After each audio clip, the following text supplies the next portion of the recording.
حضرت زکریا علیہ السلام کے صاحبزادے حضرت یحییٰ علیہ السلام ایک دن ایک جنگل میں سے گزر رہے تھے. آپ نے شیطان کو روتے ہوئے دیکھا.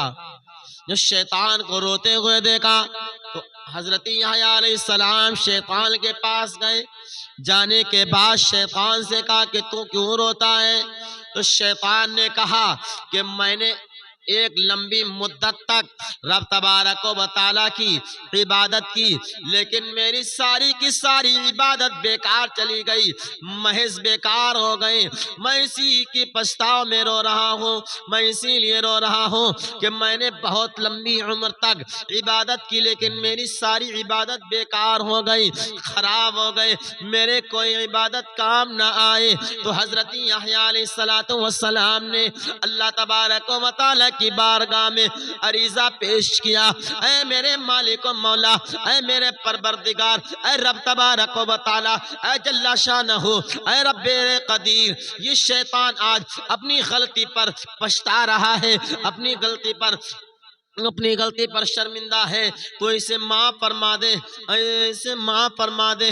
رب تبارک و تعالیٰ نے کہا اے یحییٰ، یہ جھوٹا رونا روتا ہے، یہ دکھاوے کا رونا رو رہا ہے، یہ دل سے نہیں رو رہا ہے، یہ حقیقت میں یوں ہی رو رہا ہے. اگر یہ سچائی کے ساتھ روتا، اگر یہ سچی محبت سے روتا تو ضرور اسے بخش دیا جاتا، ضرور اسے بخش دیا جاتا.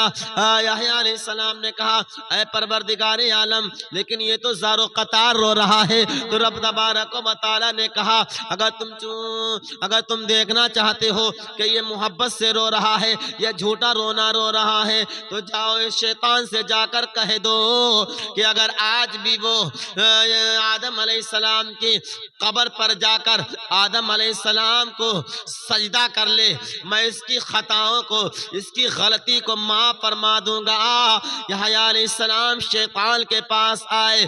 آنے کے بعد شیطان سے کہنے لگے اے شیطان، تو جا آدم علیہ السلام کی قبر پر جا کر آدم کو سجدہ کر لے. اگر تو نے آدم کو سجدہ کر لیا تو پروردگار عالم جل شانہ تیری خطاؤں کو، تیری غلطی کو معاف فرما دے گا. آدم علیہ السلام کی قبر پر جا کر سجدے کو کر لے. شیطان کہنے لگا جب میں نے آدم کو زندگی میں زندہ پر سجدہ نہیں کیا تھا تو بھلا میں اب مرنے پر انہیں سجدہ کیا کروں گا. تو آدم علیہ السلام کو نہ شیطان نے زندگی میں سجدہ کیا، نہ قبر پر سجدہ کیا.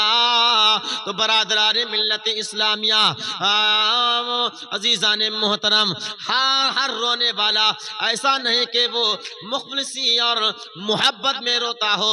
کبھی کبھی رونے والے جھوٹے بھی ہوتے ہیں، کبھی کبھی ڈھونگ بھی رچتے ہیں. عزیزان ملت اسلامیہ، اللہ رب العزت ہمارے اور آپ کے دلوں سے واقف ہے، ہمارے اور آپ کے دل کی حال کو جانتا ہے. اللہ رب العزت ہمارے دلوں کا حال جاننے والا ہے. ہر رونے والا مفلس اور حق پر نہیں ہو سکتا ہے.